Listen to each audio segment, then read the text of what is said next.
Hey everyone, welcome to the Hello Basque YouTube channel. I am Anne-Marie, and if you are new here, this channel is all about the Basque country, Basque people, Basque culture, and the Basque language. So today I want to talk about European languages, specifically this question, what is the oldest language of Europe? Because I've been studying the Basque language and I grew up around a lot of Basque people, and there's this claim that Basque is the oldest language of Europe. I've been hearing this for a long time, and I wanted to look into that claim to see if it's true, because the Basques we like to brag about ourselves and our culture and our language and make everything we do sound really special, but is it actually? And that's my big question for today. So I did a little bit of research. It was only a couple of hours, so I'm not going to pretend that I'm a linguist or an expert in this area. I've just read a few things, and I'm going to share with you what I learned about the oldest languages of Europe in today's video. If you want to check my sources, if you want to read more, I have them linked down in the description below.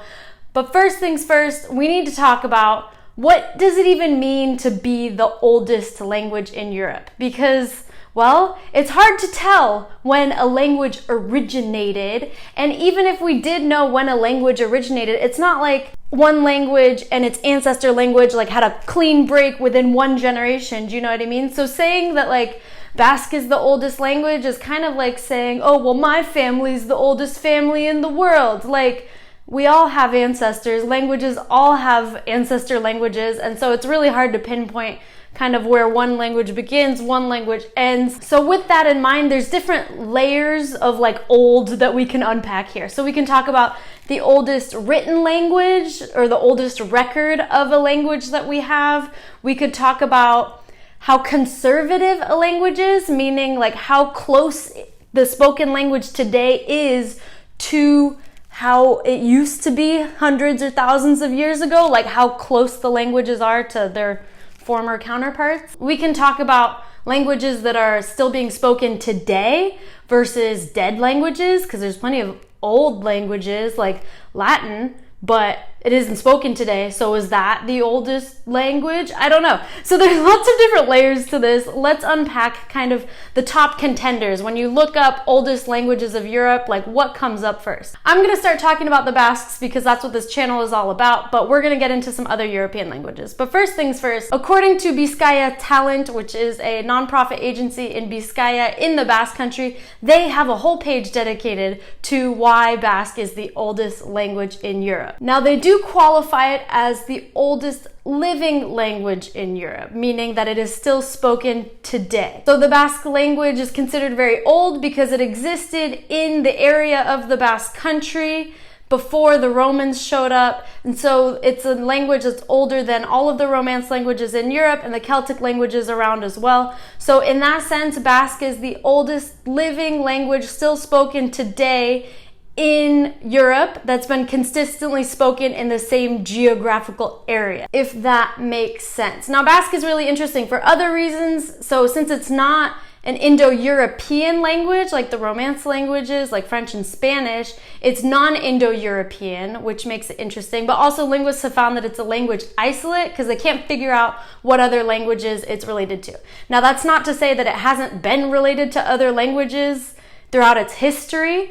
There's some theories that Basque was similar to Aquitanian, which is a dead language, or Iberian, which was spoken on the Iberian Peninsula, also no longer in use. So there's these theories that it was related to other languages at some point in history, but as of now, it's the last remaining dialect of the pre-Indo-European languages of Europe. So based on this knowledge, I would argue that Basque is the oldest language that's still spoken today in the same geographical area, if that makes sense.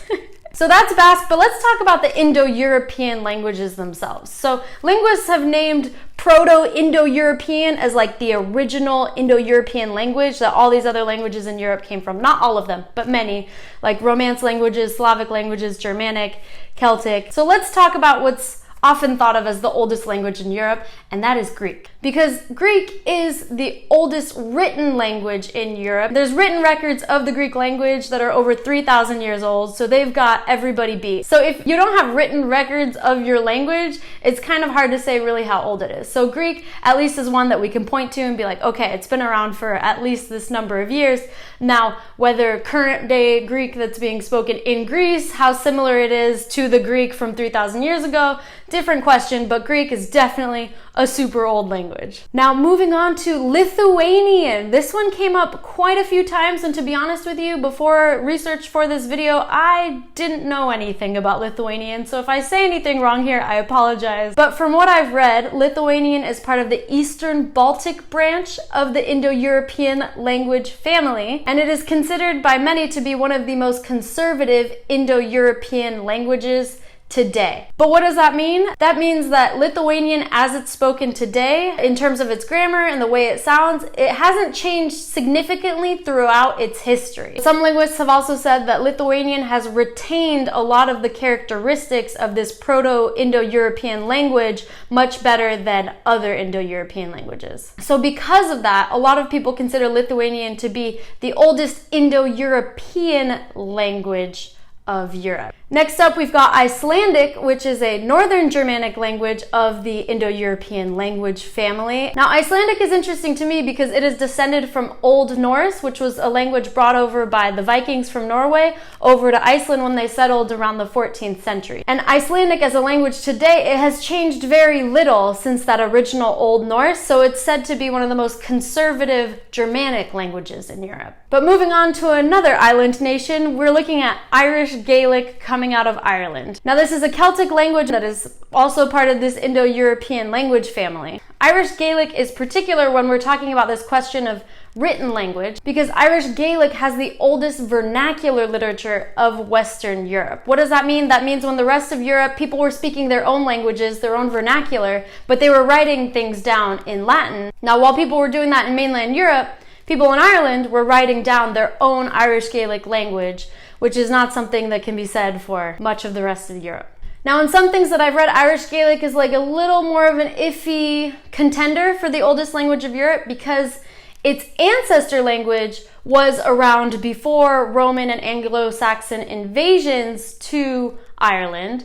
But some people say, like, does that really qualify if the ancestor language was older than the Romans and the Anglo-Saxons and not necessarily the Irish Gaelic as we see today? So again, it's this question of like, where's the line and how do we consider this fluidity between the languages as we know them today and their ancestor languages? Last but certainly not least, if there's any linguists watching this video, you're probably screaming at the screen, why are you not talking about Finnish? And that's because I wanted to get the Indo-European languages out of the way. Finnish is a special case. Finnish is a member of the Finno-Ugric language family, which is not Indo-European. Now, what makes Finnish interesting is that it does have a lot of loan words from other languages, but those loan words are very similar to the original words in their original languages than the loan words in other languages. Now, when we're talking about Finnish, I do want to point out that just because it is non-Indo-European, and if you were paying attention to the beginning of the video, I said that Basque is also non-Indo-European, that doesn't mean that they're related to each other. It just means that neither of them are descended from this Proto-Indo-European language like most of the languages of Europe. So after all of that, are you confused? Because I'm confused. Like, who can really say what is the oldest language of Europe? You're going to get a bunch of different answers based on the criteria, the way the question is formed. And I think the more interesting question is, why do we care? Like, what are we trying to achieve by figuring out what's the oldest language of Europe or claiming that we have the oldest language of Europe? And this is a question I find interesting as a Basque American, as somebody who was introduced to this whole concept through the Basque language. And I think it's an interesting political question because oftentimes I feel like when people are saying that like my language is the oldest or our language is the oldest, we're trying to say like, hey, like, we have historical significance, like, we matter, we're special, pay attention to us. And if you want to be proud of this idea as your language being one of the oldest languages in Europe, like, cool, great. It is really interesting to think about. But I think this is an interesting thing to think about when we're talking about minority languages in Europe. So languages where the minority of a population speaks them. So I'm not talking about many of the languages I just talked about. They have their own states attached to them. They have official status. Greek, Lithuanian, Finnish, Icelandic. These are all fairly protected languages because they are officially recognized and they're dominant in their respective countries. But Irish Gaelic and Basque, they're minority languages. And in doing the research for this video, I came across a blog post about Welsh as a language, and apparently there's some contingents of Welsh speakers who claim that Welsh is one of the oldest languages in Europe as well.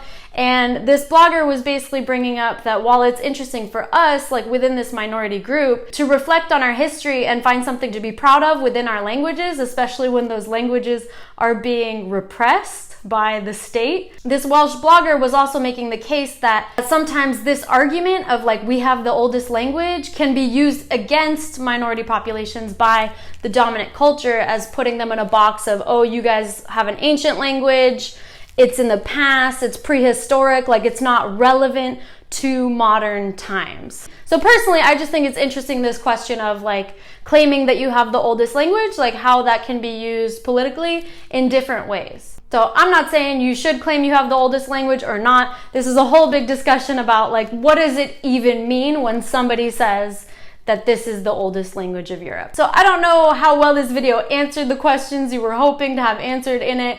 Maybe I've just raised a lot more. But if you are a linguist or you've studied extensively the languages of Europe and you want to contribute to this discussion, like let me know where I went wrong. Let me know your thoughts. I'm very happy for that discussion to continue in the comments because, like I said, I'm not a linguist. I just read a few things on the internet and you can check my sources down below to see whether you even find them credible or not. But either way, I thought this was an interesting topic and just a way to unite some of the languages of Europe and showing that, okay, maybe we don't know which is the oldest language, but we can talk about some of the older ones and what makes them interesting. So thank you so much for watching. If you want to learn more about the Basque culture, Basque language, Basque country, please subscribe to the Hella Basque YouTube channel down below, and I will see you in the next video.